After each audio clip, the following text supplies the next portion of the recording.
घूर्णित नयन पूर्णित चंचल मृदुगति निंदितम् बदन मंडल चाद निर्मल वचन अमृत खंडितम् असीम गुण जने तारिले जग जने मुहे कहे करो वंचितम् जयति जय वसु जाह्नवा प्रिय देहि मे शपदान्तिकम्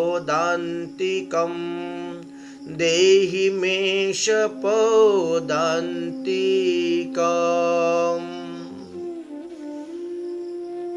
नित्यानंद प्रभुर अद्भुत लीलार कथा आज के वर्णन करब। जे लीला के निमित्त करे আজকের এই দিবসে রঘুনাথ দাস গোস্বামী পাদের দণ্ড মহোৎসব হয়েছিল, সেই লীলা কথাই আজকে বলবো। এই দণ্ড মহোৎসবের পূর্বে কখনো নিত্যানন্দ প্রভু এবং রঘুনাথ দাস গোস্বামীর সাক্ষাৎ হয় নাই, মিলন হয় নাই, দেখা হয় নাই। যদিও রঘুনাথ দাস গোস্বামী পাদ নিত্যানন্দ প্রভু সম্পর্কে, মহাপ্রভু সম্পর্কে শুনেছেন, কিন্তু নিত্যানন্দ প্রভু রঘুনাথ দাস গোস্বামী সম্পর্কে শুনেনও নাই, দেখেনও নাই, জানেনও নাই। যদিও তিনি অন্তর্যামী ভগবান সবই জানেন, কিন্তু নরলীলা অনুসারে তিনি যেমন কিছুই জানেন না, সেই তত্ত্ব করলাম। কিন্তু যেই দিন প্রথম রঘুনাথ দাস গোস্বামীর সঙ্গে নিত্যানন্দ প্রভুর দেখা হলো, সাক্ষাৎ হলো পানিহাটিতে, রাঘব পণ্ডিতের গৃহের একটু দূরেই গঙ্গার তীরে বটবৃক্ষের নিচে, এই প্রথম সাক্ষাতে অদ্ভুত সম্বন্ধ করলেন। চোর চোর বলে। এটি রঙ্গিয়া নিতাই চাঁদের স্নেহের আহ্বান, এটি রঙ্গিয়া নিতাই চাঁদের কৃপা পরশ আশীর্বাদ। তিনি বড় কোমল সুরে পরিহাস করে বলছেন, শুধু পরিহাস করেও নয়, তিনি কি বলছিলেন? শুনি প্রভু কহি চূড়া দিল দর্শন, আমি তোমার প্রতীক্ষায় বহুদিন যাবৎ বসে আছি পানিহাটিতে। কবে তুমি আসিবে, কবে তোমার দর্শন পাব। শ্রী রঘুনাথের প্রতি এই স্নেহ যে খুবই স্বাভাবিক। তার কারণ এই যে বললেন না, যেই জন গৌরাঙ্গ ভজে সে হয় আমার প্রাণ রে। রঘুনাথ দাস গোস্বামী পাদ তো বাল্যকাল হইতে নামাচার্য হরিদাস ঠাকুরের মুখ থেকে এই নিতাই গৌরীর মহিমার কথা শ্রবণ করেছিলেন।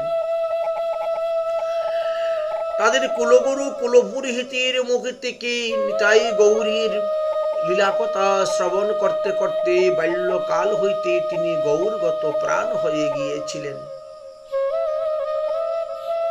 যেজন গৌরাঙ্গ ভজে সে হয় আমার প্রাণ রে। গৌর ভজনকারী যে নিত্যানন্দ প্রভুর প্রাণ, তার সাক্ষাৎ প্রমাণ দেখাচ্ছেন এই রঘুনাথ দাস গোস্বামীর দণ্ড মহোৎসবকে নিমিত্ত করে। তাই রঘুনাথকে নিজে টেনে নিয়ে এসে কৃপা করেছিলেন। রঘুনাথ যখন দণ্ডবত প্রণাম করেছিলেন, তখন তার মাথার উপর চরণ দুখানি অর্পণ করে কৃপা করেছেন।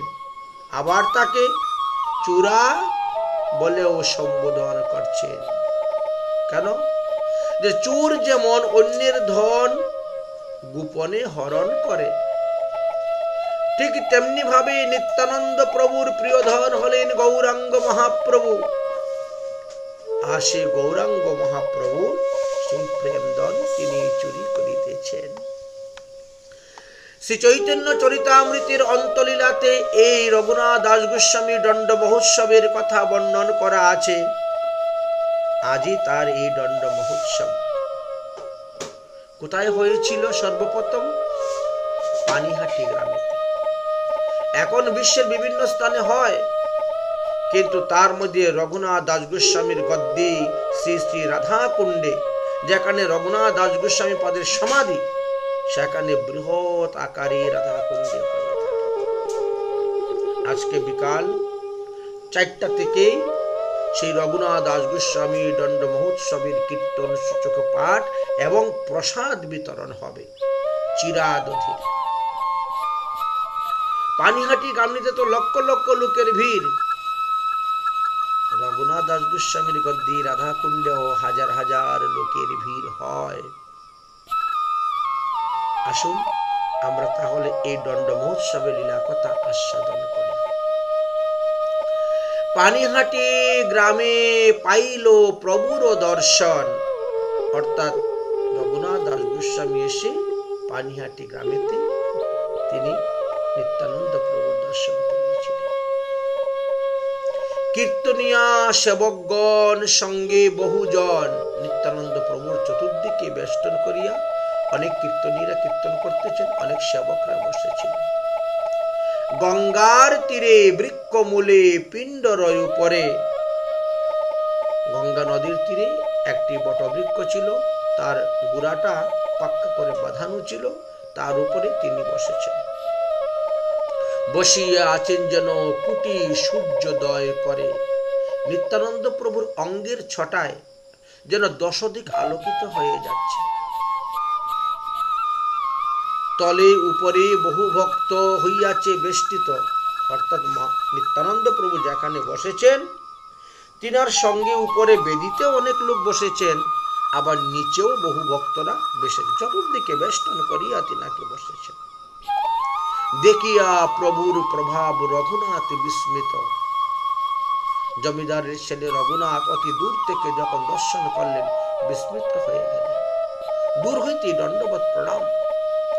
দণ্ডবত হইয়া সেই করিলা কত দূরে, পড়িলা কত দূরে, অনেক দূর থেকেই দণ্ডবত প্রণাম করে পড়লেন। আর আমরা কি করি? আমরা গিয়ে পায়ে ধরে প্রণাম করি। পায়ে ধরে প্রণাম করতে গিয়ে যদি কোনো বৈষ্ণব দুঃখ পায়, তাহলে তো আপনার লাভ হবে না। রূপ সনাতন গোস্বামীও দেখেন মহাপ্রভুকে কত দূর থেকে দণ্ডবত প্রণাম করেছিলেন। আজ রঘুনাথ দাস গোস্বামীর কথা তাই। দণ্ডবত হইয়া সেই পরিলা কত দূরে। তখন নিত্যানন্দ প্রভুর যে সেবক নিত্যানন্দ প্রভুকে বলতেছেন, দেখুন দেখুন প্রভু। সেবক কহেন রঘুনাথ দণ্ডবত করে, এই যে জমিদারের ছেলে রঘুনাথ দণ্ডবত করিতেছে। শুনিয়া প্রভু কহেন, চূড়া আজি দিলি দর্শন? এতদিন পরে তুমি আজকে দর্শন দিয়েছে, আয় আয় আজ তুরে করিমু দণ্ডন। আয়, এত দূরে কেন? আমার কাছে আসো, আজকে আমি তোমাকে দণ্ড বিধান করব। যার সঙ্গে জীবনের প্রথম দেখা তাকেই বলছেন, আয় চুর, তোকে দণ্ড দিব। কেন বললেন চুর? কারণ নিত্যানন্দ প্রভুর ধন হলেন গৌর সুন্দরীর চরণ যুগল। আর এই নিত্যানন্দ গৌর সুন্দরীর চরণ যুগল প্রাপ্তির পরম উৎকণ্ঠাময় আবেশে রঘুনাথ এসেছেন, তাই তো তিনি এই কথা বলছেন। সেই জন্য তার প্রতি নিতাই চাঁদের এই দণ্ড ছিল, যাকে দণ্ড মহোৎসব বলা হয়। আজ অবধি সেই দণ্ড মহোৎসব আপাময় সমস্ত ভক্ত বৈষ্ণব সমাজের মধ্যে চলিতেছে। অনুমান করা যায় যে 923 খ্রিস্টাব্দে, 923 বঙ্গাব্দ হবে, আনুমানিক 923 বঙ্গাব্দ। খ্রিস্টাব্দ ধরলে 1516 খ্রিস্টাব্দ। 1516 খ্রিস্টাব্দ জ্যৈষ্ঠ শুক্লা ত্রয়োদশীতে অনুষ্ঠিত হয়েছিল এই দণ্ড মহোৎসব। এখন বললেন, কে এই রঘুনাথ দাস গোস্বামী, কি তার পরিচয়? কেনই বা নিত্যানন্দ প্রভু এত কৃপা করলেন তাকে? আর সেই দণ্ড মহোৎসবের ফলে তিনি সংসার ত্যাগ করে যেতে পারলেন, গৌর চরণে সেবা করতে পারলেন। এই বিষয়ে কবি কর্ণফুলের লেখা গৌর গণোদ্দেশ্য দীপিকা নামক গ্রন্থের 186 নম্বর শ্লোকেতে লেখা আছে, রঘুনাথ দাস গোস্বামী কে ছিলেন? দাস শ্রী রঘুনাথস্য পূর্বাখ্যারস মঞ্জুরি অমুকং কচিতে প্রভাসন্তে শ্রীমতিং রতি মঞ্জুরি। এই রঘুনাথ দাস গোস্বামী পাদ পূর্ব লীলায় অর্থাৎ দাপর যুগে কৃষ্ণ লীলাতে তিনি রসমঞ্জুরি ছিলেন। কেহ কেহ ইহাকে শ্রীমতী রতি মঞ্জুরিও বলিয়া থাকেন।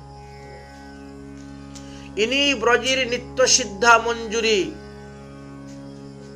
ইনি শ্রীমতী রাধারানীর স্নেহাধিকা তুলসী নামে পরিচিত ছিলেন। তুলসী দেবী, আমাদের বৃক্ষ তুলসীর কথা বলা হচ্ছে না? শ্রীমত মহাপ্রভুর সাথে এসেছেন মহাপ্রভুর লীলাকে আস্বাদন করার জন্য। মহাপ্রভুর অনর্পিত চরণ চিরাত করুণার অবদান সেই রাধা দাস্য, ব্রজ প্রেম, গোপী প্রেম, রাধা প্রেম, এই অলৌকিক ভাব সম্পদ নিজে আস্বাদন করবেন এবং বিশ্ব জীবকে তিনি বিতরণ করে দিবেন। তার জন্যই তো রঘুনাথ দাস গোস্বামী রূপে তিনি এসে অবতীর্ণ হয়েছিলেন। কোথায় অবতীর্ণ হয়েছিলেন? জমিদারের বাড়িতে জমিদারের পুত্র রূপে অবতীর্ণ হয়েছিলেন। ছিল জীব গোস্বামী পাদ তিনি যখন ভাগবতের টিকা করেছিলেন, দশম স্কন্ধের লঘু তুশনী টিকা, সেখানেও রঘুনাথ দাস গোস্বামী সম্পর্কে কিঞ্চিত আলোচনা করে গিয়েছেন।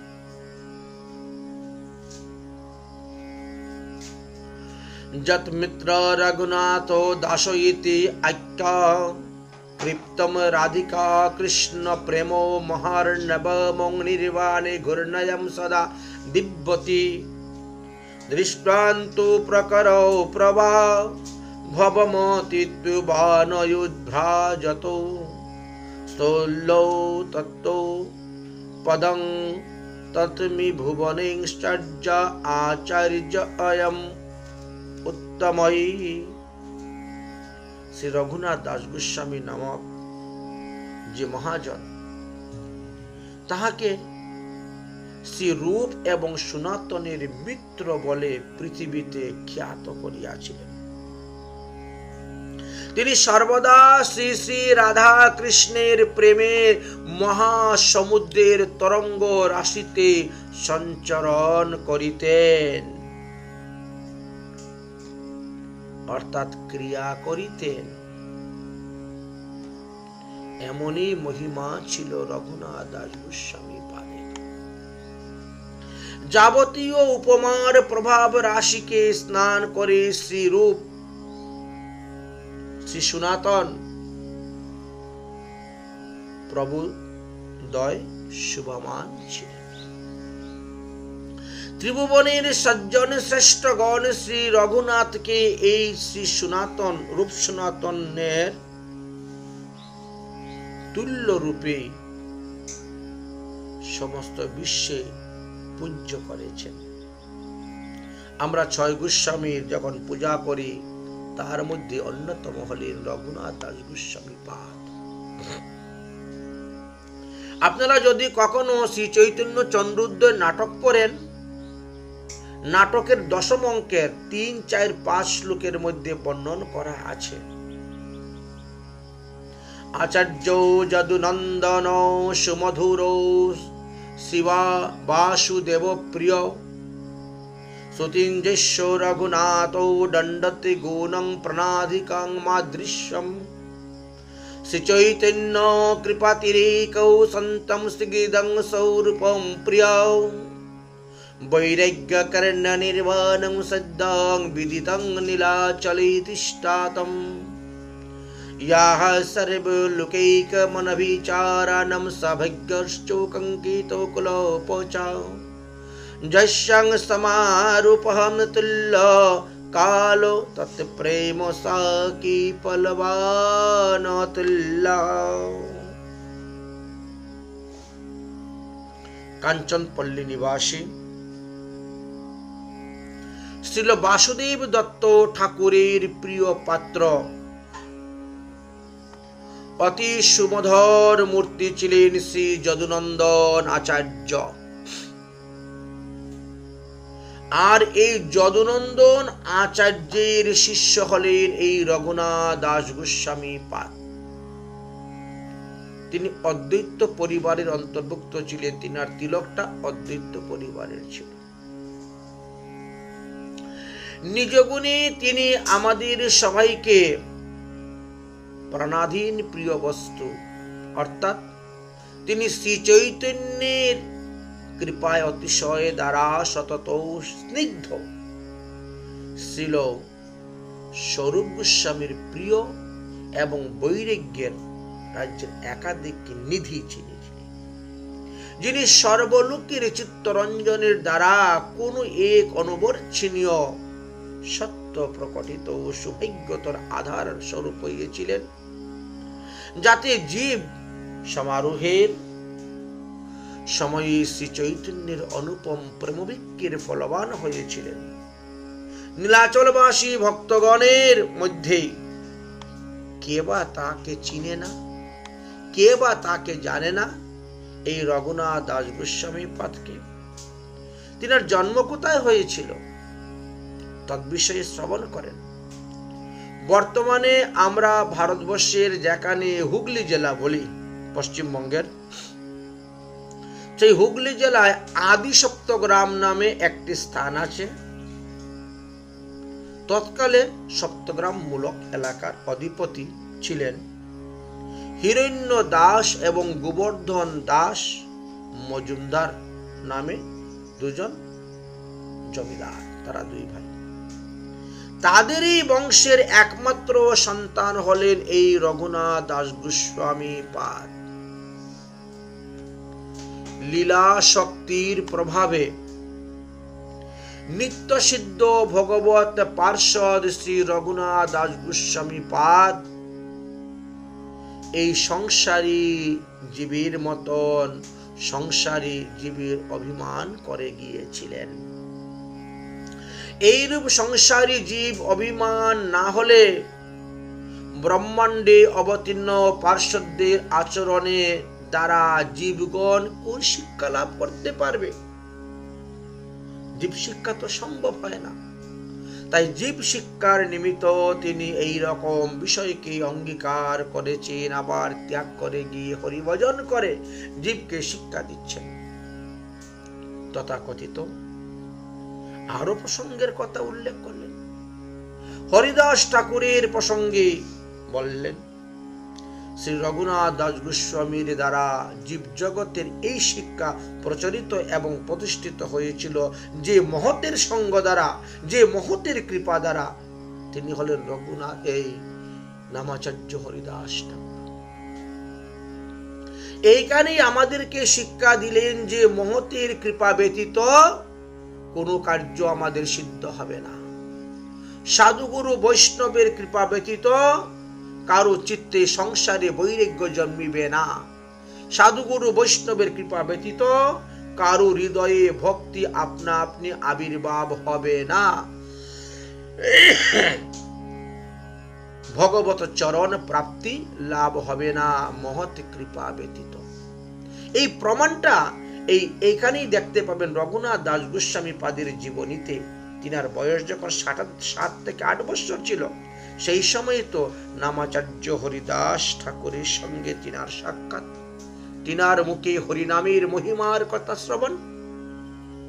শ্রী চৈতন্য চরিতামৃত গ্রন্থের অন্তলীলার ৩য় অধ্যায়ের ১৫৭ নাম্বার পয়ার হইতে ১৬২ নাম্বার পয়ার পর্যন্ত যদি পড়েন, তাহলে আপনারা ওখানে দেখতে পাবেন, হরিদাস ঠাকুর চলি আইলা চাঁদপুরে, আসিয়া রহিলা বলরাম আচার্যের ঘরে। বেনাফুল থেকে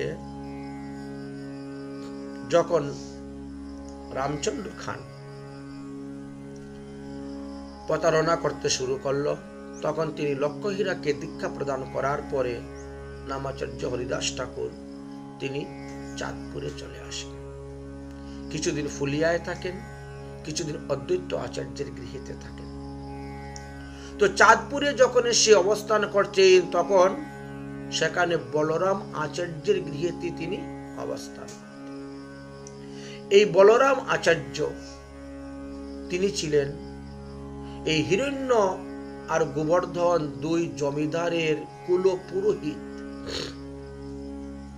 একদিন এই কুলপুরোহিত বলরাম আচার্য হিরণ্য এবং গোবর্ধন জমিদারকে বললেন, এক পরম বৈষ্ণবের আগমন হয়েছে। নাম কি? নামাচার্য হরিদাস ঠাকুর। আহা, তাহলে তিনার মুখ থেকে নামের মহিমা শুনতে হবে। এই জন্যই তো নিমন্ত্রণ দেওয়া হলো। আনা হিরণ্য গোবর্ধন দুই মুলুকের জমিদার, তার পুরোহিত বলরাম নাম যে তার। হরিদাস কৃপাপাত্র তাতে ভক্তি মানে, যত্ন করি ঠাকুর রে রাখিল সেই গ্রামে। নির্জনে পুণ্যশালায় করেন কীর্তন, বলরাম আচার্য গৃহে ভিক্ষা নিবারণ। থাকেন কোথায়? এক জঙ্গলের মধ্যে জনহীন স্থানে, নির্জন পুণ্য স্থানে বাস করেন, আর বলরাম আচার্যের গৃহে এসে প্রসাদ গ্রহণ করেন। রঘুনাথ দাস গোস্বামী তখন বাল্যকাল। রঘুনাথ দাস বালক, সে করে অধ্যয়ন। হরিদাস ঠাকুরে যাইয়া প্রতিদিন করেন দর্শন। হরিদাস কৃপা করে তাহার উপরে, সেই কৃপার কারণে হইল তার চৈতন্য পাইবারে। মহতের কৃপা ছাড়া হয় না। আমরা দেখেছি বা গ্রন্থে তো পড়েছি, সাধু মুখে শুনেছি, দুষ্ট রামচন্দ্র খানের উদ্বেগ অত্যাচারে সপ্তগ্রামের অন্তর্গত চাঁদপুরে শ্রী হিরণ্য আর গোবর্ধন মজুমদার মহাশয়ের পুরোহিত শ্রী বলরাম আচার্যের গৃহে অবস্থান করেছিলেন সেই নামাচার্য হরিদাস ঠাকুর। সেই সময়ে রামচন্দ্র খানের খুব প্রতাপ ছিল, কিন্তু শেষে কি হয়েছিল? এই বৈষ্ণব নিন্দার ফলে শেষে তার এমনই পতন হলো, জমিদারি গেল, সংসার গেল, পরিবার বিচ্ছিন্ন হলো, বংশে একজনও বাতি দেওয়ার মতো রইল না, দেহান্তে নরকাদি যন্ত্রণা ভোগ করতে। অতএব সাবধান, সাধুগুরু বৈষ্ণবরা হলেন আদরের বস্তু, তাদেরকে কখনো অনাদর করিতে নাই। শ্রী হিরণ্য গোবর্ধনের একমাত্র বংশধর ছিলেন এই রঘুনাথ দাস গোস্বামী পাদ। রঘুনাথ দাস গোস্বামী পাদের বাবার নাম হিরণ্য, গোবর্ধন একমাত্র বংশধর। সংলাপ করেছিলেন তিনি হরিদাস ঠাকুরের সঙ্গে। এটাই শ্রীমৎ মহাপ্রভুর কৃপার প্রথম সূত্রপাত এই রঘুনাথের প্রতি। শ্রী হরিদাস ঠাকুরের সঙ্গ প্রভাবে শ্রী রঘুনাথের উৎকৃষ্ট ভক্তি উৎপন্ন হয়েছে।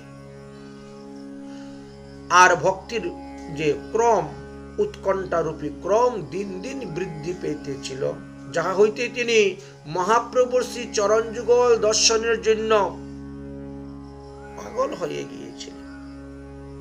এবং মহাপ্রভু যখন শান্তিপুরে আগমন করেছিলেন তখনই শ্রী রঘুনাথ দাস পেয়েছিলেন বহু আকাঙ্ক্ষিত বস্তু, অর্থাৎ মহাপ্রভুর শ্রী চরণ যুগল। তিনি তো তখন মহাপ্রভুর চরণ যুগল দর্শন এবং স্পর্শন উভয়ই করেছিলেন।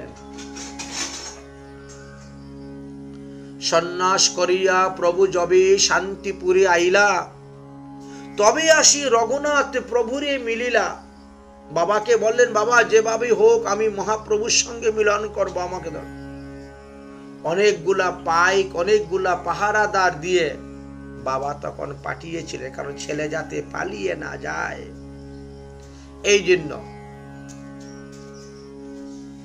এবং সাধুগুরু বৈষ্ণব সেবার জন্য বহু ধন রত্ন দিয়েছিলেন। এই দুই ভাই এত বড় দাতা ছিলেন যে আজ থেকে 500 বছর আগেও প্রতি বছর তারা 8 লক্ষ টাকা সাধুগুরু বৈষ্ণব সেবায় ব্যয় করতেন। যে সময়ে 1 টাকা দিলে 8 মণ চাল কিনা যেত, সেই সময়ে নবদ্বীপের এমন কোন বৈষ্ণব ছিলেন না, গৌরমণ্ডলের এমন কোন বৈষ্ণব ছিলেন না যে যাকে রঘুনাথ দাস গোস্বামীর বাপ কাকারা বিষয় দেন নাই। চাল ডাল, টাকা পয়সা, ভূমিদান, স্বর্ণদান, বস্ত্রদান, অন্নদান, গোদান করেন নাই। তারা এই জমিদারের অন্ন খেয়েই বেঁচে থাকতেন, এমনও প্রমাণ শাস্ত্রে দেওয়া আছে। যাই হোক, প্রভুর চরণে পরে প্রেমাবিষ্ট হইয়া প্রভুপাদ স্পর্শ কইল করুণা করিয়া। মহাপ্রভুর সঙ্গে দর্শন হলো রঘুনাথ দাস গোস্বামী পাদের প্রথম শান্তিপুরেতে। সেও সন্ন্যাস গ্রহণের পর মহাপ্রভু। তার পিতা সদা করে আচার্য সেবন, অতএব আচার্য তারে কইলা প্রসন্ন। অদ্বৈত আচার্য প্রভুকে খুব সেবা করতেন রঘুনাথ দাস গোস্বামীর বাপ কাকারা। আচার্য প্রসাদে পাইলা প্রভুর উচিষ্ট পাত, প্রভুর চরণ দেখি দিন 5-7। যে কয়দিন শান্তিপুরে ছিলেন, মহাপ্রভু প্রসাদ পাওয়ার পরে মহাপ্রভুর উচিষ্ট অর্থাৎ অধরামৃত রঘুনাথ দাস গোস্বামীকে দেওয়া হতো। অদ্বৈত আচার্য প্রভুর সঙ্গে পূর্ব থেকেই সম্পর্ক ছিল, জানা ছিল, পরিচয় ছিল, তাই তিনি পরিচয় দিয়ে রেখেছিলেন। আর এতই কৃপা করলেন, একদিন নয়, দুদিন নয়, 5-7 দিন কৃপা করলেন।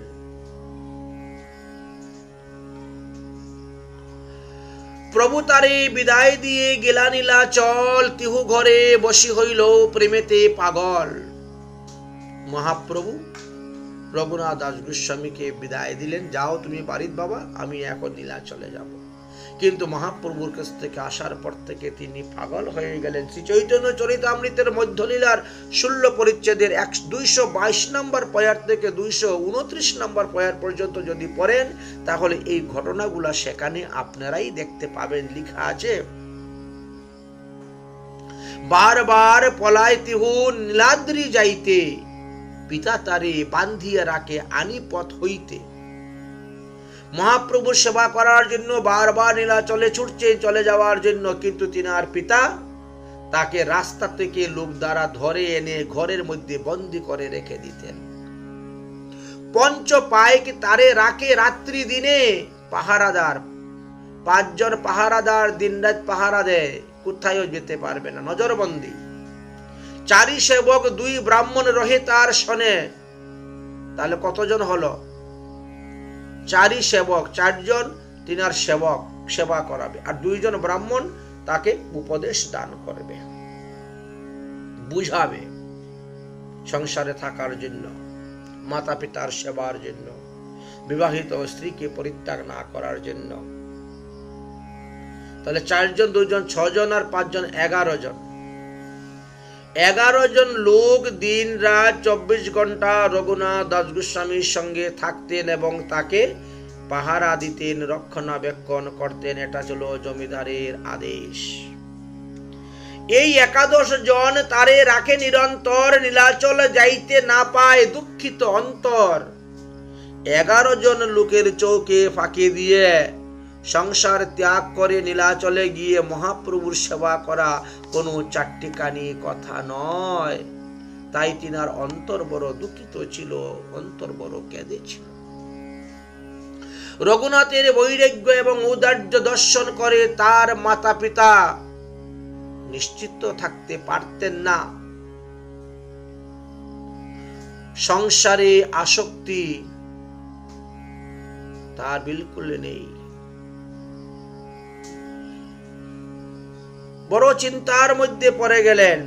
অপ্সরার মতন সুন্দরী কন্যা সঙ্গে তার বিবাহ দেওয়া সত্ত্বেও, অপ্সরা হইতেও আরো সুন্দরী স্ত্রী, নবযুবতী স্ত্রী ঘরে থাকা সত্ত্বেও রঘুনাথ দাস গোস্বামী পাদের তার উপরে কোনো আসক্তি নেই, মোহ নেই।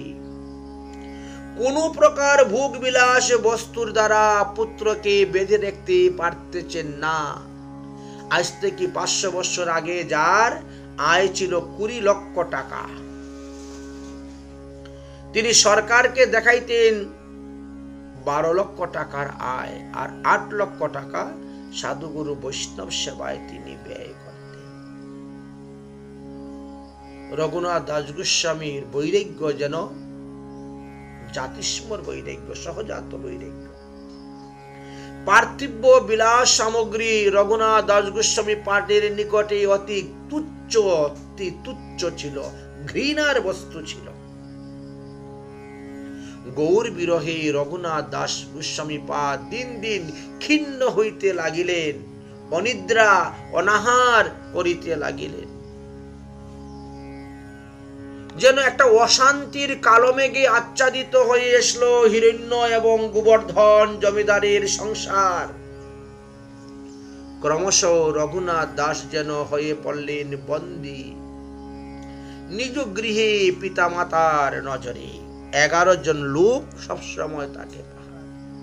হঠাৎ শান্তিপুরে প্রভুর পুনরাগমন বার্তা শুনে রঘুনাথ দাস গোস্বামী পাদের চিত্তে হয়েছিল অতিশয় উল্লাস, অতিকল বেকুলতা।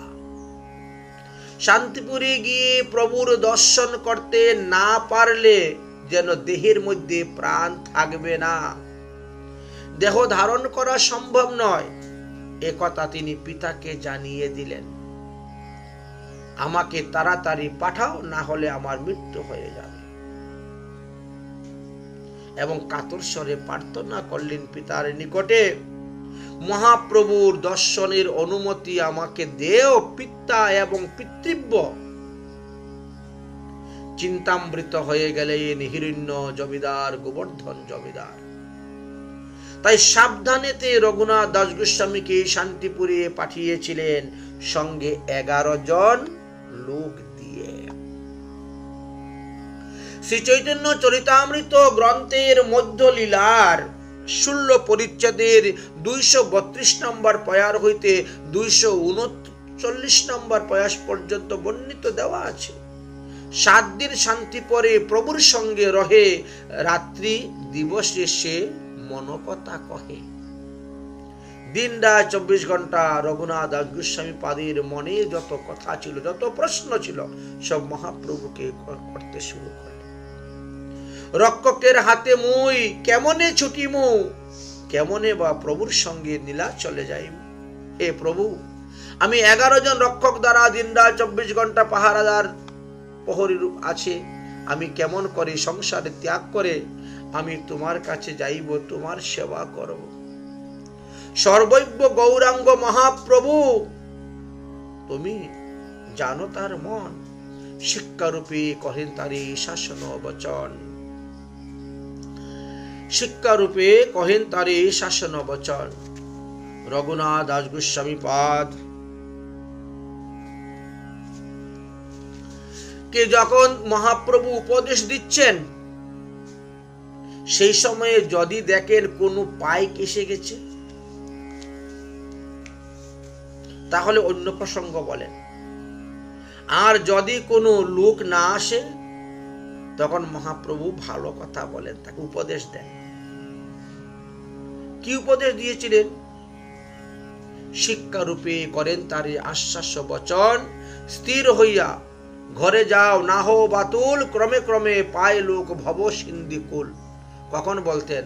যখন কোনো পাহারাদার, কোনো জমিদারের লোক কাছে আসে, তখন মহাপ্রভু কথাগুলাকে ঘুরিয়ে দিতেন।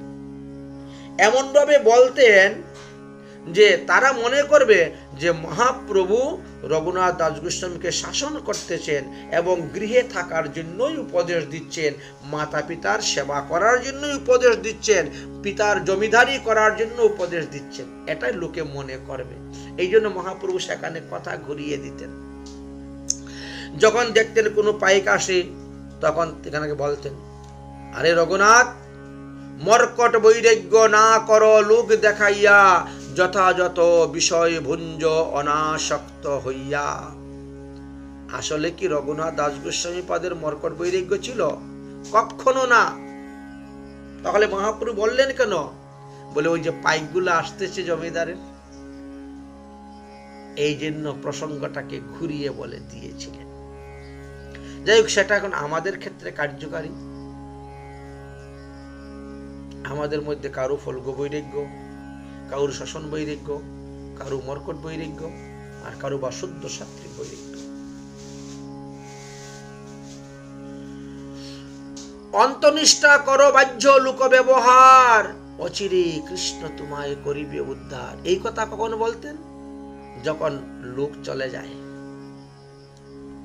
অন্যান্য লোকগণ যখন চলে যায়, রঘুনাথ দাস গোস্বামী একা থাকেন, তখন বলছেন অন্তনিষ্ঠা করো, মনে মনে তুমি ভগবানের জপ করো, আর বাইরে লৌকিক ব্যবহার করো, মাতা পিতাকে সম্মান করো, মাতা পিতার কথা মেনে চলো, পিতার জমিদারি কাজে সাহায্য সহযোগিতা করো, খাজনা তুলতে যাবে, বিভিন্ন প্রজাদেরকে দেখতে যাবে, তখন দেখবে তোমার উপরে আর পাহারাদার থাকবে না। তখন তোমার বাবার একটা বিশ্বাস চলে আসবে। তিনি মনে করে, বাহ, আমার ছেলে তো এখন ঘুর বিষয়ী হয়ে গেছে মহাপ্রভুর কাছ থেকে আসার পরে, মহাপ্রভুর কৃপায়। যাই হোক, তাহলে আর পাহারাদারের দরকার নাই, এইবার আর ছেলে পালিয়ে যাবে না। আর যখন এই পাহারাদার থাকবে না, সেই সুযোগে তোমার পালিয়ে যাওয়ার সুযোগ হবে। এতই তুমি বাহ্য লোক ব্যবহার করো,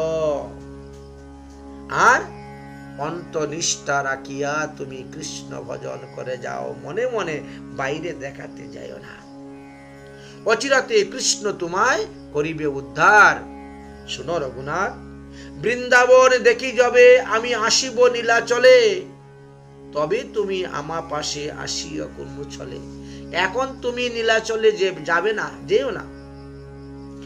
আমি যখন বৃন্দাবন ধাম দর্শন করার পরে নীলাচলে আসব, তখন তুমি কোনো না কোনো ছল করিয়া তুমি নীলাচলে আসি। সেই কালে সেই ছল কৃষ্ণ পুরাবে তোমার, তুমি চিন্তা করতে হবে না। তোমাকে কিভাবে গৃহত্যাগ করে নিয়ে আসতে হবে এটা ভগবানই ব্যবস্থা করে দিবেন। তুমি খালি ভগবানের ভজন করে যাও, ভগবানের উপর শরণাপন্ন হয়ে যাও, তিনি তোমাকে সব ব্যবস্থা করে দিবেন। কৃষ্ণ কৃপা যারে করে তারে কে রাখিতে পারে ঘরে। যার উপর ভগবান শ্রীকৃষ্ণের কৃপা হয়ে যায়, তাকে কি কেউ রশি দিয়ে ঘরে বেঁধে রাখতে পারে? পারে না। রাসলীলার সময় ব্রজের গোপীগণকে বেঁধে রাখতে পেরেছিল তাদের স্বামী, শ্বশুর, ননদ, শাশুড়ি, মাতা পিতা? কেউ বেঁধে রাখতে পারে নাই। ঠিক তেমনি আশ্বস্ত হলেন শ্রী রঘুনাথ দাস গোস্বামী পাদ। প্রভুর কৃপাবাড়ি যেন তার উপরে বর্ষিত হলো, তিনি বুঝতে পারলেন। তাই গৃহ প্রত্যাবর্তনের পর নিজের বাহ্য ব্যবহার তিনি সম্পূর্ণরূপে পরিবর্তন করে দিলেন। আগের মতন মর্কট বৈরাগ্য ছেড়ে একেবারে সহজ বিষয়ের ন্যায় কর্ম করতে লাগলেন রঘুনাথ দাস গোস্বামী পাদ। যখন সংসারী ন্যায় লোক ব্যবহার করতে শুরু করলেন, তাহা দেখিয়া তাহার পিতা, মাতা, আত্মীয় স্বজন, ইষ্টি, কুটুম্ব, বন্ধু বান্ধবগণ একেবারে নিশ্চিত হয়ে গেলেন যে না, রঘুনাথ আর গৃহত্যাগ করে যাবে না। সে এখন ঘুর বিষয়ী হয়ে গেছে, বিষয়কে ভালোবেসে ফেলেছে। সবাই আনন্দিত। রঘুনাথ বিষয়ীতে মন দিয়েছে, সে এখন সংসারী হয়েছে, তাই সবাই আনন্দিত। কিন্তু রঘুনাথ দাস গোস্বামী পাদ তো মনে মনে সুযোগের অপেক্ষায় আছেন, যে সুযোগ পেলেই আমি পালাবো। সুযোগের অপেক্ষায় প্রতীক্ষায় রত রঘুনাথ দাস গোস্বামী পাদ মহাপ্রভুর আদেশকে শিরোধার্য করে তিনি ধ্রুব তারার ন্যায় লক্ষ্য স্থির করে বসে আছেন।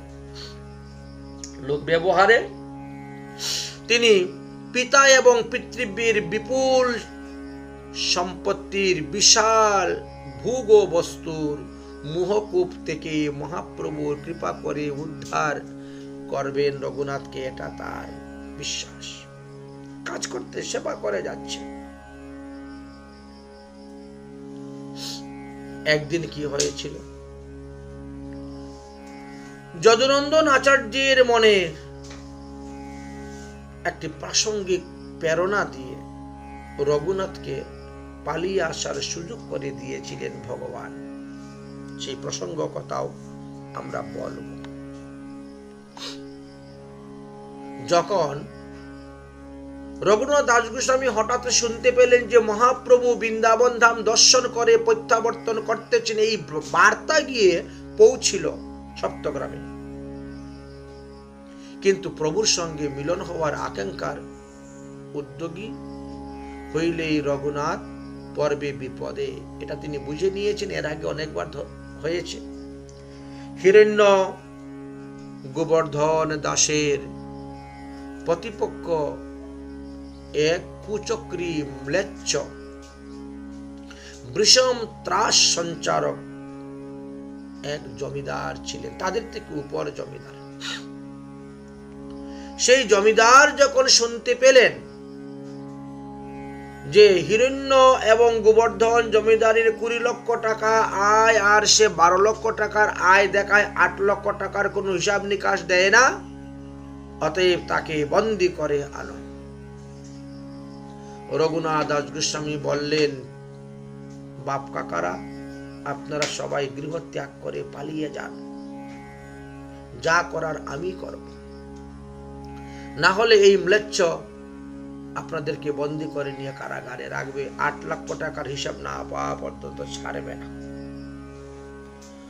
রঘুনাথ দাস গোস্বামী পাদের বুদ্ধিতে পিতা এবং কাকা তারা গৃহ ত্যাগ করে, গ্রাম ত্যাগ করে, দেশ ত্যাগ করে পলায়ন করলেন, আত্মগোপন করে রইলেন। এদিকে নবাবের লোক আসলো, ঘরে কাউকে না পেয়ে তিনি রঘুনাথ দাস গোস্বামীকে ধরে নিয়ে গিয়েছিল।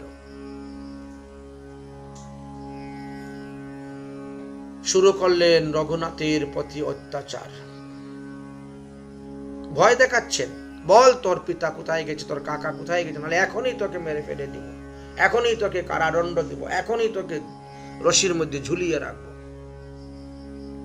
কিন্তু রঘুনাথের ভক্তির সমুজ্জ্বল শ্রীমূর্তি দেখে নবাবের মনটা গলে যেত, থেমে গেল সেই ম্লেচ্ছ। রঘুনাথ দাস গোস্বামী পাদ এত সুন্দর বললেন যে, দেখো, আমি তো তোমার অন্যই বেঁচে আছি, তুমি বড় জমিদার, আমরা ছোট জমিদার, খাজনা দিয়ে থাকি, তোমার অন্যে খেয়ে আমি বেঁচে আছি, অতএব আমি তো তোমার পালিত পুত্র, আমি তোমার পালিত পুত্র, তাহলে তুমি আমার জ্যেষ্ঠব্য, আমার পিতা পিতৃব্য তারা তোমারই ভাই, তোমরা ভাইয়ে ভাইয়ে ঝগড়া করতেছ টাকা পয়সা নিয়ে, আবার 2 দিন পরে সমাধান হয়ে যাবে, মিল হয়ে যাবে। মধ্যস্থ আমাকে তোমরা দুঃখ দিচ্ছ, কষ্ট দিচ্ছ। এমন উত্তম উত্তম কথা বলেছিলেন যে রঘুনাথ দাস গোস্বামীর চরণে তখন ম্লেচ্ছ পড়ে গিয়েছিলেন।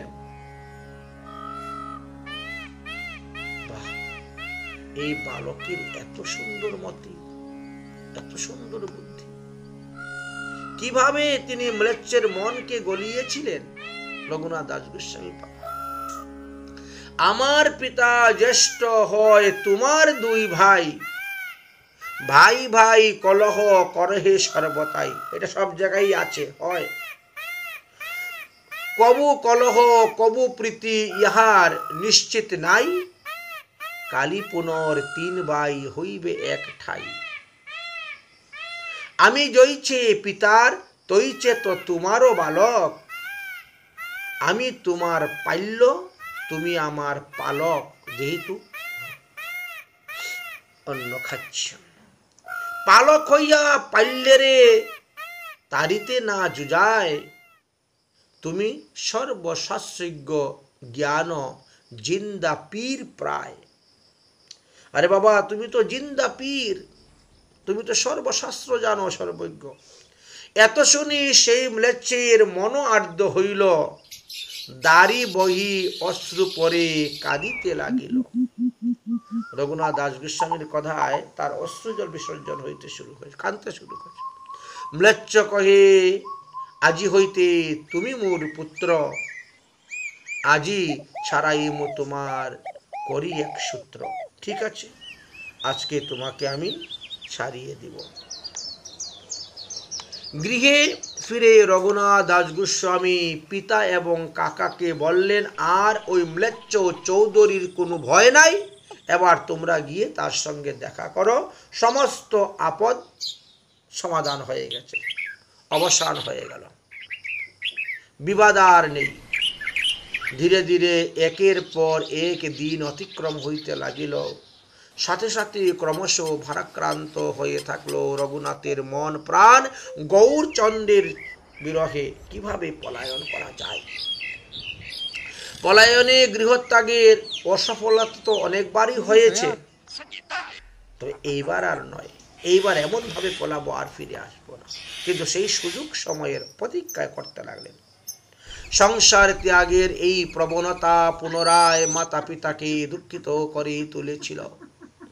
পিতা বললেন, পূর্ব সুকৃতির ফলস্বরূপ রঘুনাথের সংসার বৈরাগ্য, মহাপ্রভুর চরণে তার মন প্রাণ সমর্পিত হয়েছে।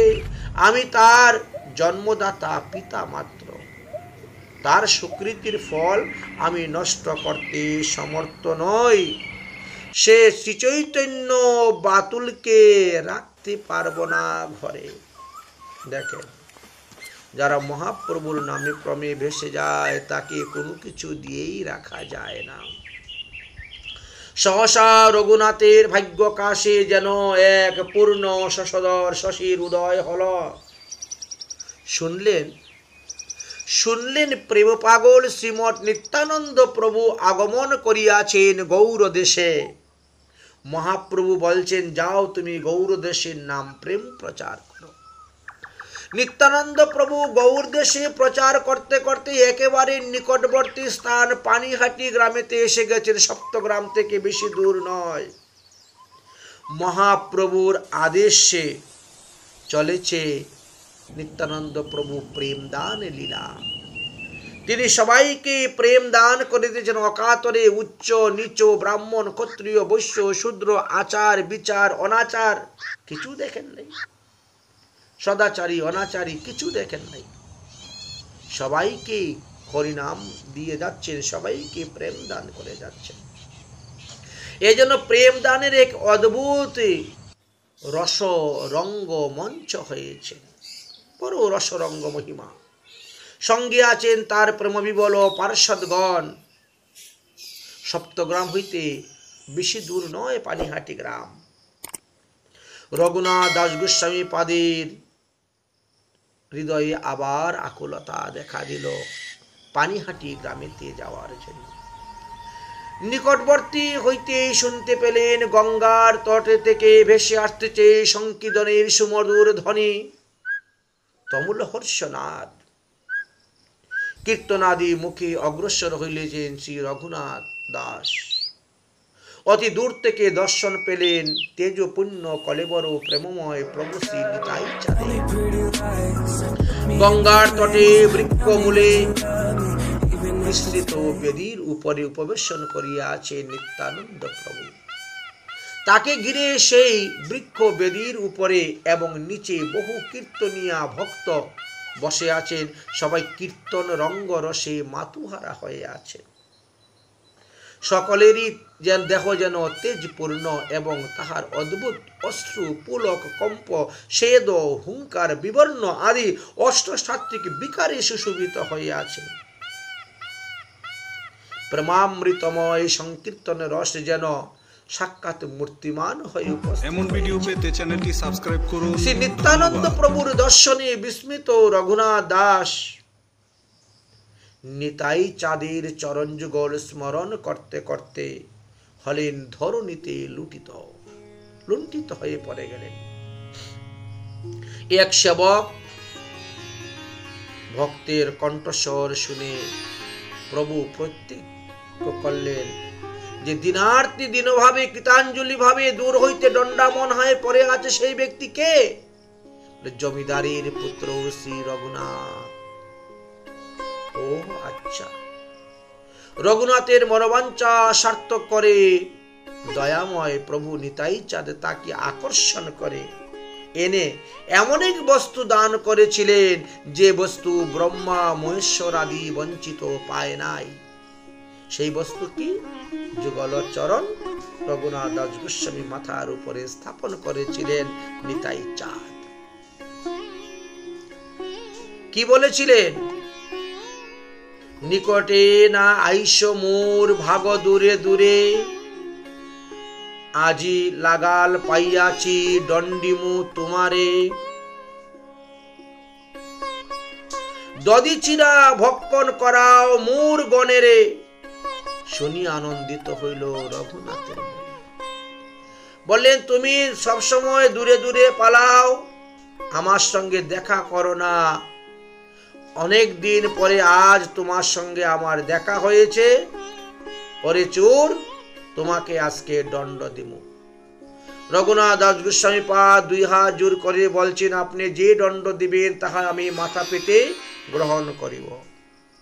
নিতাই চাঁদ বললেন, আমার যত ভক্ত আছেন, বৈষ্ণব আছেন, পার্ষদ আছেন, পরিকর আছেন, যারা যারা এখানে উপস্থিত আছেন সবাইকে দই চিরা তুমি ভক্ষণ করাও, এটাই হলো তোমার দণ্ড। এটা তো আনন্দের বিষয়।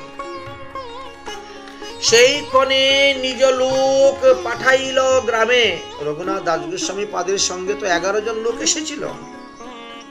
তাদেরকে বলেন, যাও গিয়ে গ্রামের যে যে দোকানে যত চিরা আছে, যত দধি আছে সব নিয়ে আসো। ভোগ্যদ্রব্য লোক সব গ্রাম হইতে আনে, এমনকি তার সঙ্গে ফলমূলও নিয়ে আসবা, এমনকি তার সঙ্গে মিষ্টি দ্রব্য নিয়ে আসবা। চিরা, দধি, দুগ্ধ, সন্দেশ আর চিনি, কলা সব আনি প্রভুর আগে চৌদিকে ধরিলাম।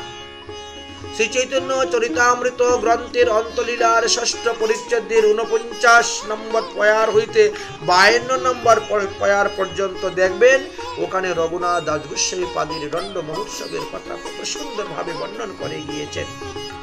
অতি অদ্ভুত দণ্ড।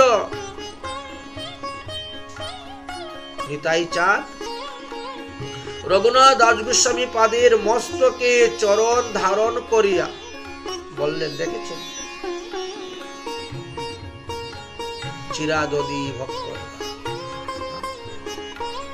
মস্তকে চরণ ধারণ, দধি চিরা ভক্ষণ। রঙ্গিয়া নিতাই চাঁদের এ বড় আশ্চর্য রং। গৌর চরণ প্রাপ্তির নিমিত্ত রঘুনাথের যে উদ্বেগ ছিল, যে উৎকণ্ঠা ছিল, নিতাই চাঁদের দর্শনের কৃপা বন্যায় সেটা আরো উচ্চরিত হয়ে উঠে গিয়েছিল, শেষে স্থাপিত হয়ে গেল।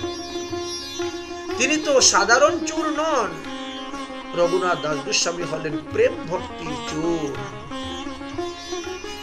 তাই তার প্রতি দয়াল প্রভু নিতাই চাঁদের দণ্ডটিও অতি করুণাময় ছিল এবং শুভ ছিল।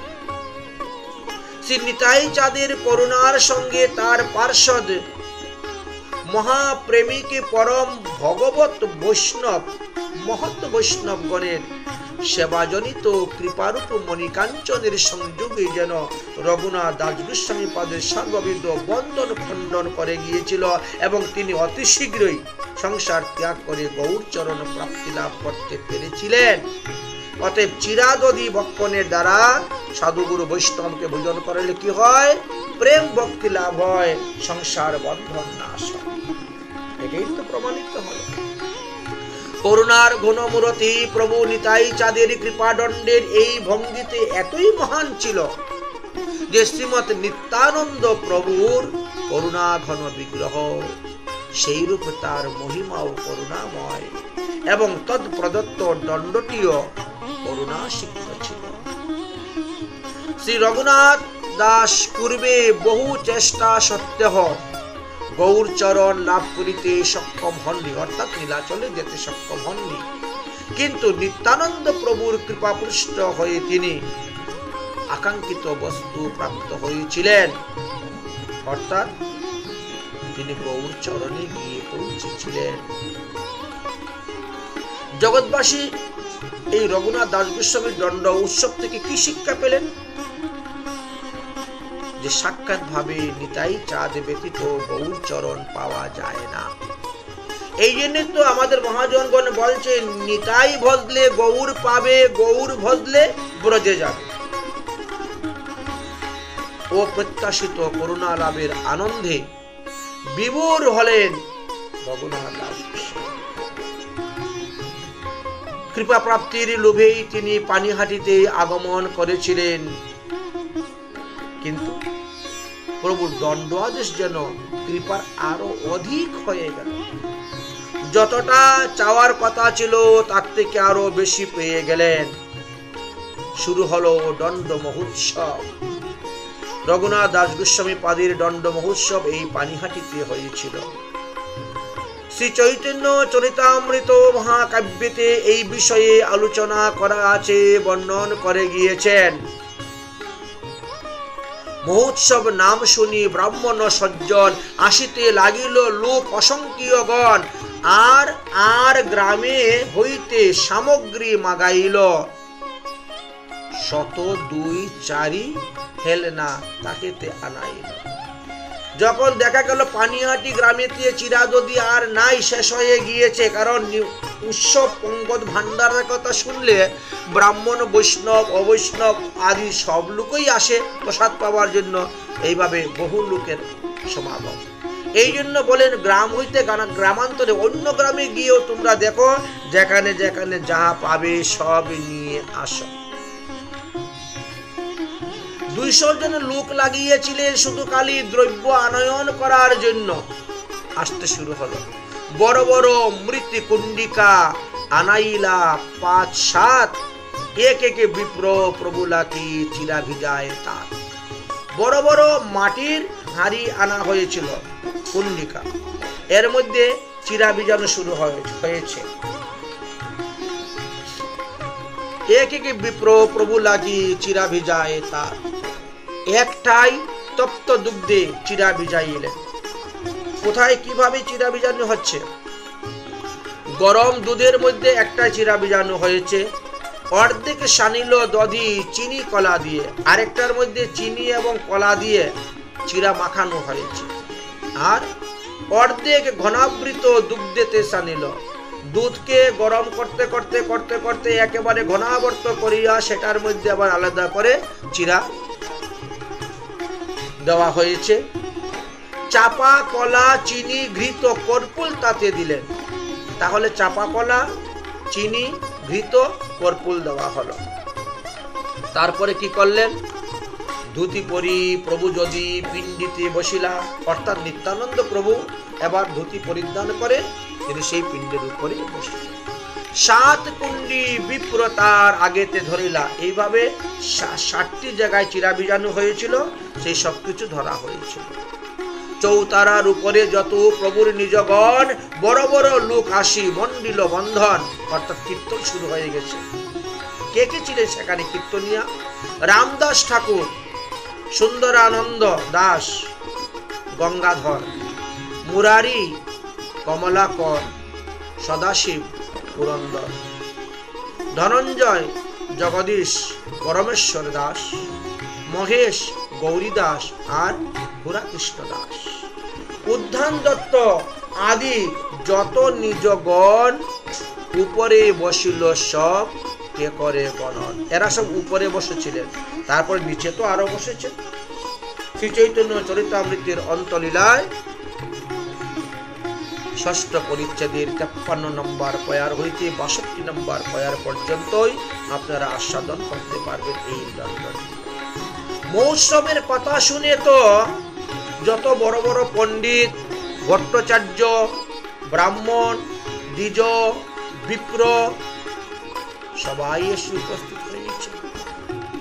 প্রভু সকলকে সম্মান করিয়া বসিয়েছেন।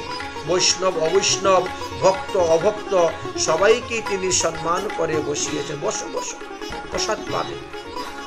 কোন বিপ্র স্থলেতে স্থান না পাইয়া তিনি গঙ্গার তীরে গিয়ে দাঁড়িয়েছেন, অর্থাৎ জলের মধ্যে। কেউ ঘন্টা জল, কেউ হাঁটু জল, কেউ কোমর জলে দাঁড়িয়ে আছেন প্রসাদ পাওয়ার জন্য। জায়গা নেই, কি করা যাবে? গঙ্গার তীরে জায়গা করে নিয়ে চিরা ভিজাইতে লাগিলেন। আর গঙ্গার তীর স্থান না পেয়ে কয়েকজন ভক্ত গঙ্গার জলে নেমেই দধি চিরা ভক্ষণের অপেক্ষায় দাঁড়িয়ে আছেন, ভোগ লাগলে পরে পাবেন। এমন সময় উপস্থিত হলেন রাঘব পণ্ডিত। সঙ্গে নিয়ে আসলেন প্রচুর পরিমাণে প্রসাদ। নিতাই চাঁদকে পরিবেশন করার পর ভক্তগণের মধ্যে বিতরণ।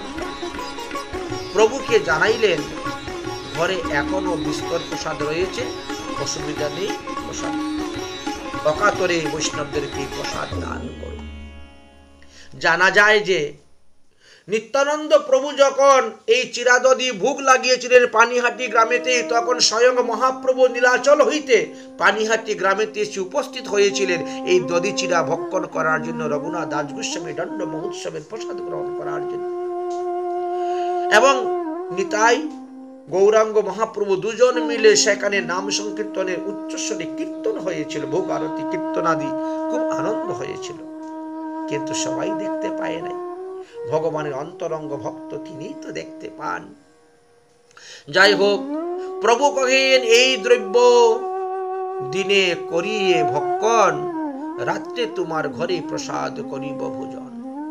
অর্থাৎ নিত্যানন্দ প্রভুর কাছে যখন রাঘব পণ্ডিত নিয়ে আসলেন যে আপনার প্রসাদ এনেছি, ভোজন করে, বলে না, তোমার বাড়ির প্রসাদটা রাত্রিবেলা খাবো। এখন আমি রঘুনাথ দাস গোস্বামী দণ্ড মহোৎসবের চিরাদধি প্রসাদী গ্রহণ করিব। গুপ জাতি আমি বহু গুপস গণ সঙ্গে আমি সুখ পাই এই পুলিন ভোজন রঙ্গে। আজকে যে পুলিন ভোজন হচ্ছে নদীর তীরে বটগাছের নিচে, মনে হচ্ছে যেন আমি যমুনার তীরে শ্রী বৃন্দাবনে বসে আছি, তমাল বৃক্ষের নিচে। আজকে আমার বনভোজনের কথা মনে পড়ে গেল। তুমি তো জানো আমি গুপ জাতি, গুপের ঘরে জন্মগ্রহণ করেছি। আমি পূর্বজন্মে বলরাম ছিলাম। শত শত রাখাল বালকদেরকে, গুপদেরকে নিয়ে বসে খেতে আমি আনন্দ পেতাম, রঙ্গ করতে আনন্দ পেতাম। আজকে সেই সুযোগ আমার উপস্থিত হয়েছে, অতএব আমি এখন তোমার ঘরের প্রসাদ গ্রহণ করব না। হে রাঘব পণ্ডিত, আমি রাত্রিবেলা তোমার ঘরের প্রসাদ গ্রহণ করব। এখন আমি রঘুনাথ দাস গোস্বামী দণ্ড মহোৎসবের চিরাদধি পাব, যেটা সাক্ষাৎ মহাপ্রভু নীলাচল থেকে এসে এখানে প্রকট হয়ে সেই প্রসাদ গ্রহণ করেছে। যাই হোক, সকল ভক্তগণের মধ্যে প্রসাদ পরিবেশন করার পর শ্রীমৎ নিত্যানন্দ প্রভু স্মরণ যুগে আনয়ন করলেন শ্রী মহাপ্রভু। শ্রী শ্রী নিত্যানন্দ প্রভুর আসন দিয়ে উপবেশন করলেন গৌর সুন্দর, এই জন্য আসন দিয়ে দিলেন, আসো প্রভু। দুই ভাই মনের আনন্দে গ্রহণ করছেন এই চিরাদধি প্রসাদ। নিচাই চাঁদ এক গ্রাস দধি চিরা তুলে তিনি মহাপ্রভুর মুখের মধ্যে দিয়ে দিলেন। মহাপ্রভু হাসতে হাসতে চিরা খেতে খেতে তিনিও এক গ্রাস তুললেন, তুলে নিতাই চাঁদের হাতের মধ্যে দিয়ে দিলেন, মুখের মধ্যে তুলে দিলেন। আমরা যেমন পদকীর্তনে গান গাই, খাইতে খাইতে রঙ্গিয়া নিতাই আমার নিত্যানন্দ প্রভু মহাপ্রভুর মুখে দিন এবং মহাপ্রভু নিত্যানন্দ প্রভু মুখে দিন। এইভাবে দুজনে এই পুলিন ভোজন উৎসবটি আনন্দের সহিত অনুভব করতে লাগলেন, উপভোগ করতে লাগলেন। এটাই হলো রঘুনাথ দাস গোস্বামী পাদের দণ্ড মহোৎসব। এইভাবে রঘুনাথের দণ্ড মহোৎসব সার্থকভাবে নিরূপিত হয়েছিল। কোন কোন ভাগ্যবান এই অপ্রাকৃত দর্শন লাভে ধন্য হয়েছিলেন, অর্থাৎ মহাপ্রভু যে এসে ভোজন করতেছেন সেটা দেখতে পাচ্ছেন। আনন্দিত রঘুনাথ দাস শ্রীমৎ নিত্যানন্দ প্রভুর কৃপা তিনি প্রাপ্ত হন। নিত্যানন্দ প্রভু ভোজন করার পরে এই থালের মধ্যে যে অবশিষ্ট ভোজন দ্রব্য ছিল তাহা রঘুনাথ দাস গোস্বামী পাদ গ্রহণ করেছিলেন। নিত্যানন্দ প্রভু কৃপা করে দিয়েছিলেন। এই অপ্রাকৃত লীলা বোধহয় শুধুমাত্র নিতাই চাঁদের পক্ষেই সম্ভব, অন্যের দ্বারা সম্ভব নয়। সেই থেকেই মালসা ভোগের আরম্ভ হয়েছিল। রঘুনাথ দাস গোস্বামী পাদের তখন ওই মাটির হাড়িতে এনে চিরাদদি আদি ভোগ দিয়েছিলেন। এই সেই মালসা ভোগ আরম্ভ হয়েছে। অপ্রাকৃত লীলা এটা। পরের দিন প্রাতে দয়াল প্রভু নিতাই চাঁদ গঙ্গা স্নানের পরে সেই বৃক্ষ অর্থাৎ ওই বটবৃক্ষের মূলে উপবেশন করলেন। রঘুনাথ দাস গোস্বামী পাদ সাষ্টাঙ্গে প্রণত হইলেন।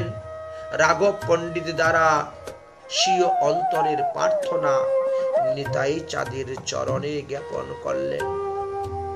নিতাই চাঁদ সবকিছু শুনলেন। রঘুনাথ দাস গোস্বামী পাদ কি বলেছিলেন? অযোগ্য মুই নিবেদন করিতে করি ভয়, মোরে চৈতন্য দেহ গুসাই হইয়া সদা।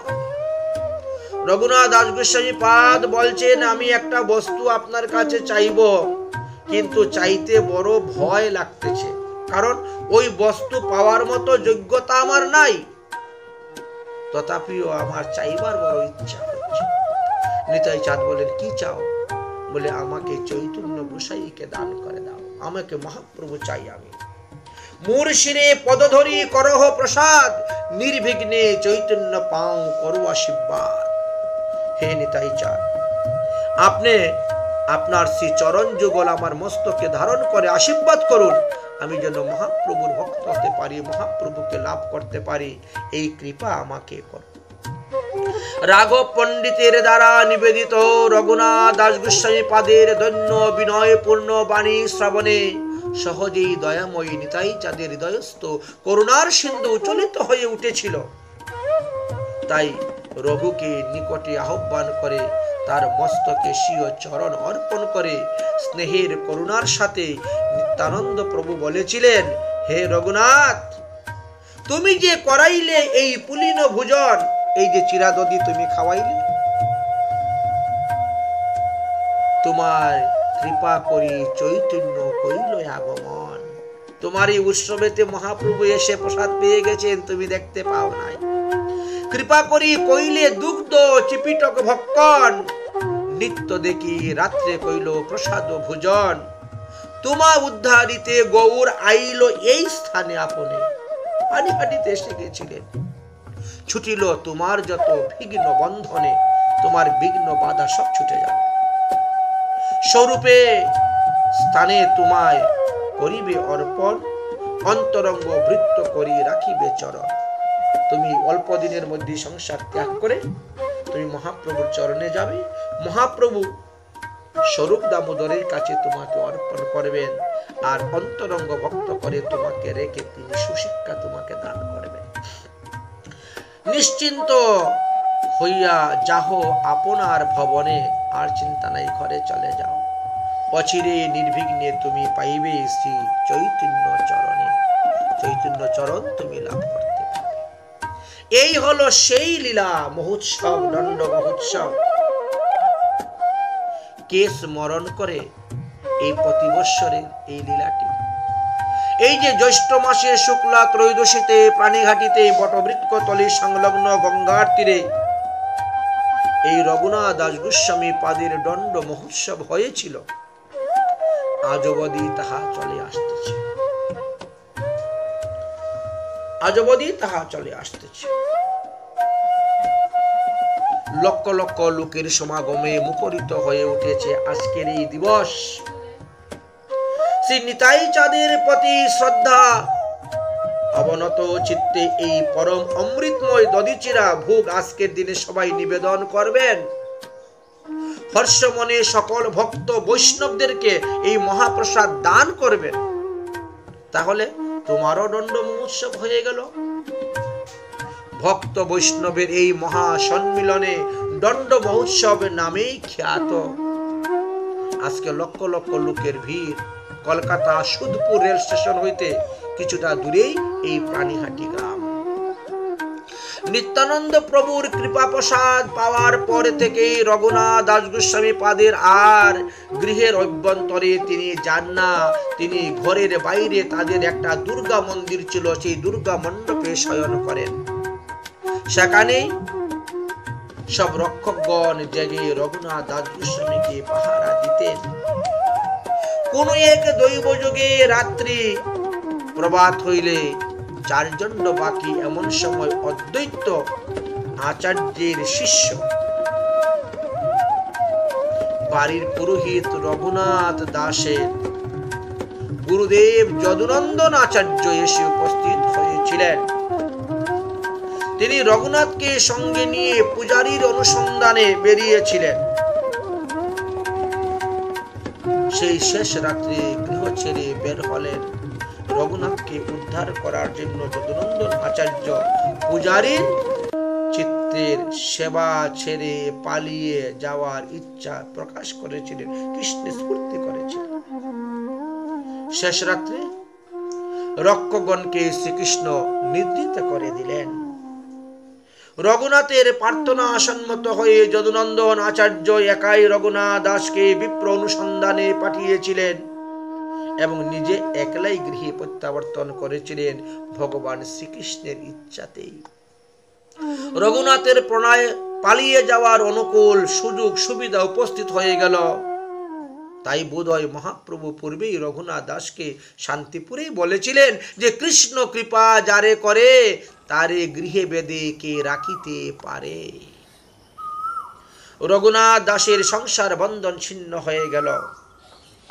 পরের দিন প্রাতকালে সেবক যখন ঘুমের থেকে উঠল, রক্ষক ঘুমের থেকে উঠল, তখন দেখেন রঘুনাথ দাস গোস্বামী পাদ সেই চণ্ডী মণ্ডপের মধ্যে নাই, বাড়ির ভিতরে নাই, ল্যাট্রিন বাথরুমে নাই, আত্মীয় স্বজনের বাড়ি ঘরে কারো বাড়িতে নেই।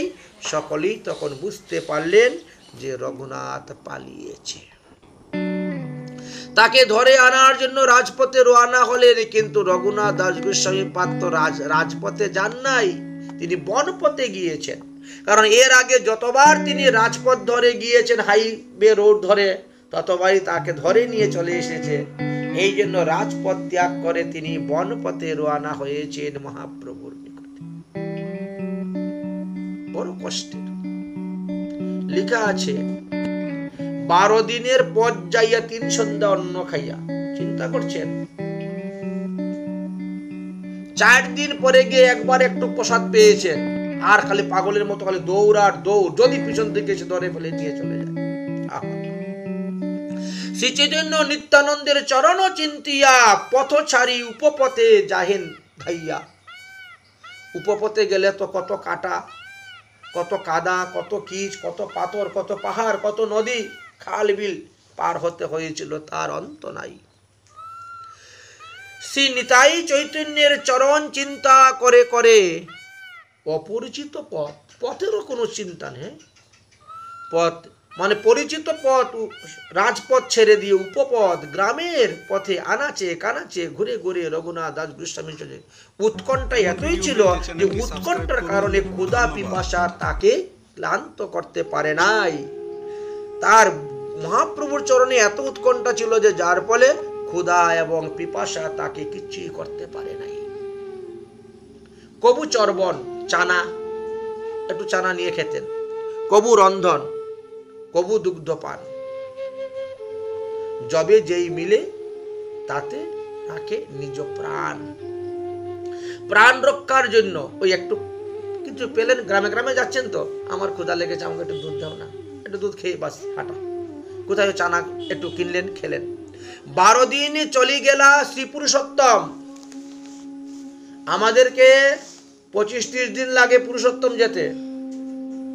অর্থাৎ রঘুনাথ দাস গোস্বামীর বাড়ি থেকে জগন্নাথপুরী হলো 600 কিলোমিটার।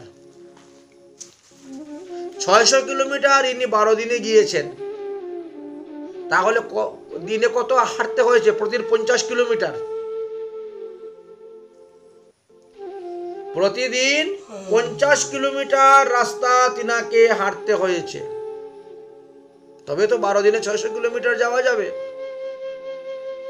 12 দিনে চলি গেলা শ্রী পুরুষোত্তমে, পথে 3 দিন মাত্র করিলা ভোজনে। মাত্র 3 দিন ভোজন করেছিলেন। যখন যা পেয়েছেন তা দিয়ে প্রাণ রক্ষা করেছেন। এইভাবে 12 দিনে নীলাচলে গিয়ে উপস্থিত মহাপ্রভুর চরণ স্পর্শ করে ধাম করে পরে গেলেন, মহাপ্রভুর চরণে প্রণাম করলেন।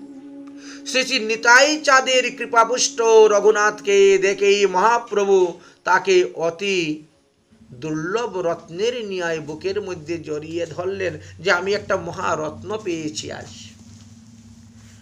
কৃষ্ণদাস কবিরাজ গোস্বামী পাদ শ্রী চৈতন্য চরিতামৃত গ্রন্থের অন্তলীলায় 6ষ্ঠ পরিচ্ছেদের 189 নম্বর পয়ার হইতে 192 নম্বর পয়ার পর্যন্ত তিনার লিখনিতে লেখা আছে, প্রভু কহেন আইস তিহু ধরিল চরণ, উঠি প্রভু কৃপায় তারে করিলেন আলিঙ্গন। চরণ থেকে তুলে রঘুনাথ দাস গোস্বামী পাদকে মহাপ্রভু বুকে জড়িয়ে ধরিয়ে আলিঙ্গন করছেন। আজকে আমি একটা মহারত্ন পেলাম। স্বরূপাদি সব ভক্তের চরণ বন্ধিল, প্রভু কৃপা দেখি সবে আলিঙ্গিত হইল। যখন মহাপ্রভুর অন্যান্য পার্শ্বদগণকে রঘুনাথ দাস গোস্বামী পাদ দণ্ডবত প্রণাম করতে গিয়েছেন, তখন তারাও সবাই চরণ থেকে তুলে আলিঙ্গন করতে শুরু করে। কারণ মহাপ্রভু যাকে আলিঙ্গন করতেছেন তাকে তো আমাদের চরণে ঠাই দেওয়া উচিত নয়, তাকে আমরাও আলিঙ্গন। প্রভু কহিন কৃষ্ণ কৃপা বলিষ্ঠ সভা হইতে, তোমারে কারিয়া আনিল বিষ্টার গর্ত হইতে।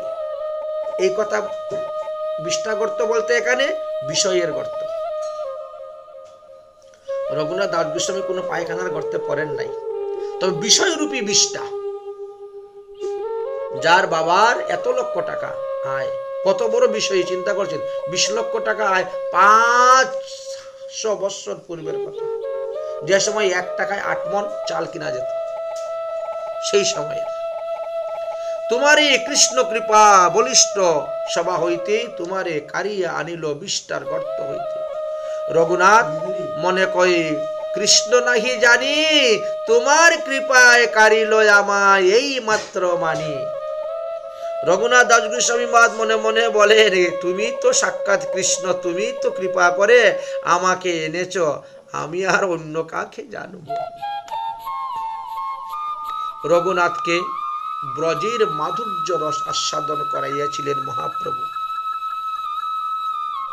ব্রজরস ও মাধুর্য নিমগ্ন করে ধ্যান করার অভিলাষে প্রভু ব্রজরসের তত্ত্বের কথা রঘুনাথ দাস গোস্বামী পাদকে শিক্ষা দিয়েছিলেন। যথার্থ শিক্ষা গুরু স্বরূপ সাক্ষাৎ ব্রজরসের মূর্তি শ্রীপাদ স্বরূপের হাতে তাকে সমর্পণ করে দিয়েছিলেন। যাও স্বরূপ দামোদরের কাছ থেকে গিয়ে শিক্ষা লাভ করো। স্বরূপ দামোদর ও মহাপ্রভুর আদেশকে শিরোধার্য করে রঘুনাথ দাস গোস্বামী পাদকে বক্ষে জড়িয়ে ধরিয়ে আত্মসাৎ করে ব্রজলীলার সমস্ত শিক্ষা তিনি প্রদান করেছিলেন। রঘুনাথের আনন্দের সীমার নেই। তিনি আজ যেন চিরকৃতার্থ হয়ে গেছেন, কৃতকৃতার্থ হয়ে গেছেন। তিনি সমস্ত ভক্তের চরণ বন্দনা করতে লাগলেন।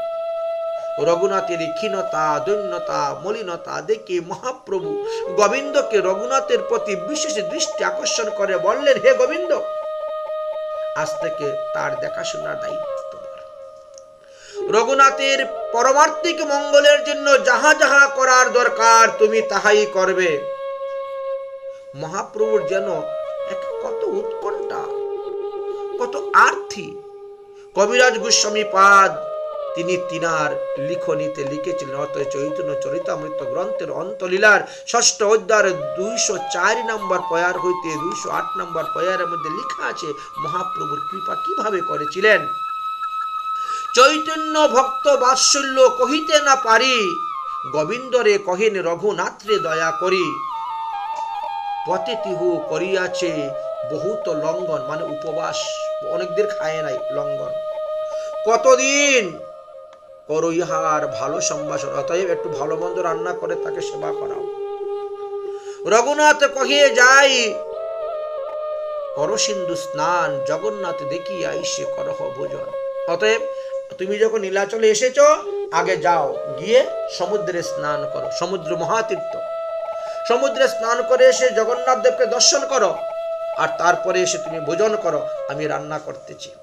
এত বলি প্রভু মধ্যাহ্ন করিতে উঠিলা, রঘুনাথ দাস সব ভক্ত মিলিলা। রঘুনাথ প্রভুর কৃপা দেখি ভক্তগণ, বিস্মৃত হইয়া সবে করে ভাগ্যের প্রশংসন। বাহ, তোমার মতো ভাগ্যবান কে আছে, সাক্ষাৎ মহাপ্রভু তোমাকে কৃপা করিয়াছেন। এইভাবে সবাই রঘুনাথ দাস গোস্বামী পাদের মহিমা প্রকাশ করতে শুরু করলেন, প্রশংসা করতে শুরু করলেন তার ভাগ্যের।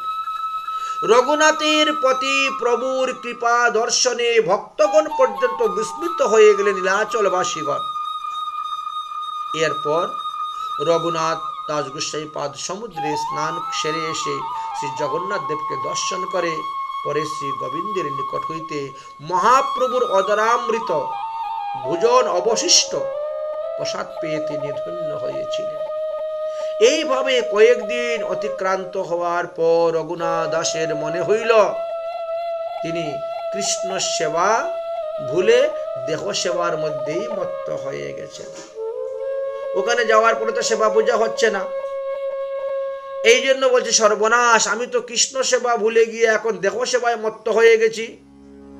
চতুর্দিকে ঘুরে বেড়াচ্ছি আর আসছি, প্রসাদ পাচ্ছি, মহাপ্রভু আমার জন্য প্রসাদ রেখে দিচ্ছেন, প্রসাদ পাচ্ছি। তো বাড়িতে যেমন ছিলাম, এখানেও তো প্রায় সেমনের তেমনই আদর যত্ন। বাড়িতে মাতা পিতা আদর যত্ন করতেন, আর এখানে মহাপ্রভু আদর যত্ন করতেছেন। এতে তো আমি অলস হয়ে পড়ব, এতে তো আমার ভজন হবে না। তেমনি অনাসরলে লব্ধ আহার, কোনো কষ্ট করতে হচ্ছে না, রান্না করতে হচ্ছে না, খাবার কোনো টেনশন করতে হচ্ছে না, মহাপ্রভু প্রসাদ পেয়ে রেখে যাচ্ছেন, আমি গিয়ে খেয়ে নিচ্ছি, হবে না।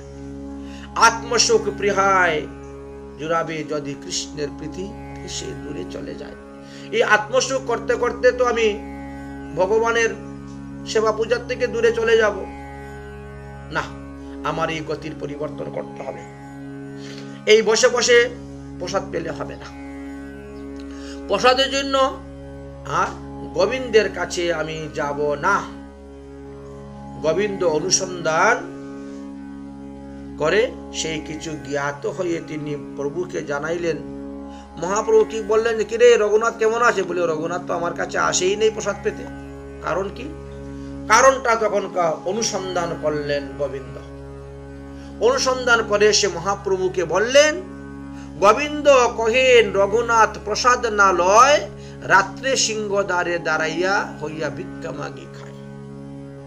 এবার তিনি কি করে? সারাদিন হরিনাম সংকীর্তন করেন, আর সন্ধ্যার সময় জগন্নাথ মন্দিরের সিংহদ্বারে দরজার সামনে গিয়ে বাটি নিয়ে দাঁড়িয়ে থাকেন প্রসাদ দেওয়ার জন্য। লোকে প্রসাদ দেয়, সেটা তিনি ভক্ষণ করেন। শুনি তুষ্ট হইয়া প্রভু কহিতে লাগিলা, ভালো কইল বৈরাগীর ধর্ম আচরিল। বাহ, খুব সুন্দর, বলতে হলো না, সে নিজের থেকে করে নিল। মহাপ্রভু অতি প্রসন্ন, কারণ বৈরাগীর ধর্ম হয়েছে মাগিয়া যাচিয়া করো উদর পুরো। বৈরাগী করিবে সদা নাম সংকীর্তন, মাগিয়া যাচিয়া করিবে জীবন রক্ষণ। এটা হলো বৈষ্ণবের ধর্ম।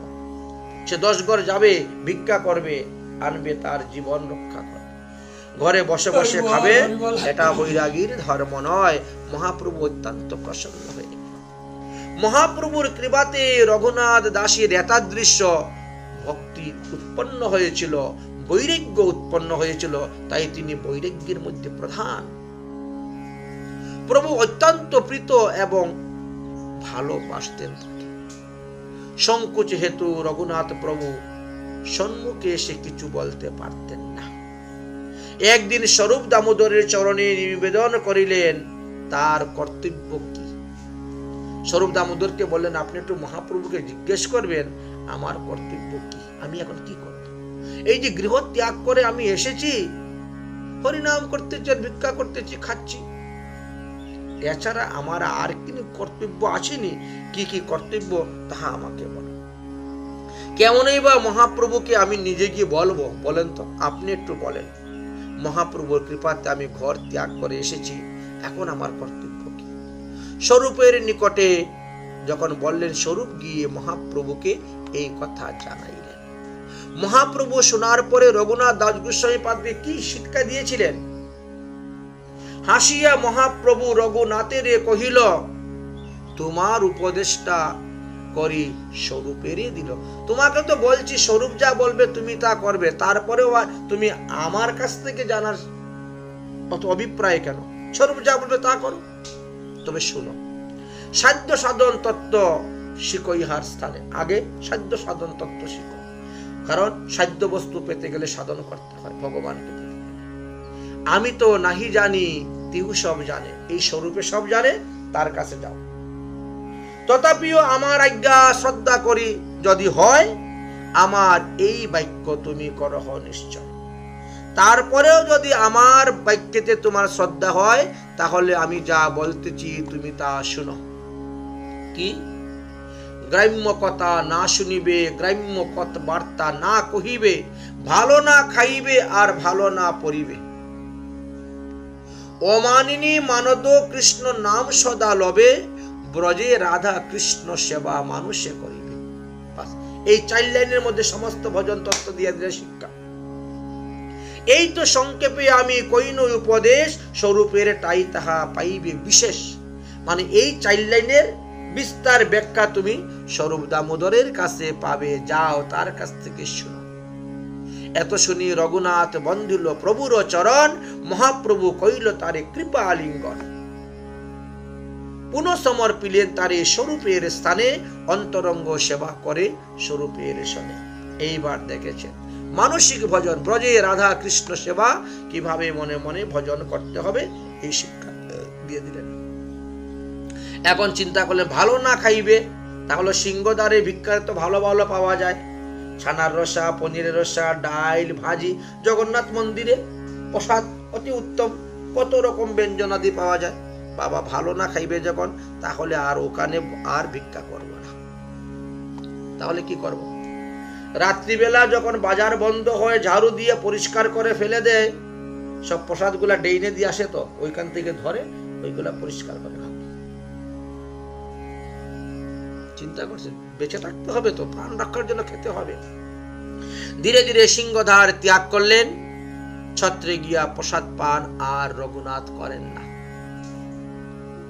প্রভুর কৃপায় রঘুনাথের চিত্তে উদিত হয়ে গেছে এক অদ্ভুত বৈরাগ্য। ক্রমশ যেভাবে জীবন রক্ষা করতে হয় সেভাবে জীবন রক্ষা করতে লাগলেন। সে এক ও ভাবনীয় ব্যাপার, কখনো ভাবা যাবে না। সিংহদ্বারে ফেলে দেওয়া অন্ন প্রসাদ, যে প্রসাদ বাজারে পর্যন্ত বিক্রি হয় না, পচে গেছে, গান্দা হয়ে গেছে, বাসি হয়ে গেছে, কি করবে? ফেলে দেয়। ওইগুলা একটা জায়গার মধ্যে, বুঝেছেন, ফেলে দেয়। ওখানে অনেক গাভীরা গিয়ে খায় ওই প্রসাদগুলা, এবং সেই প্রসাদ থেকে মানে নষ্ট হয়ে গেছে, তো দুর্গন্ধ হয়ে গেছে।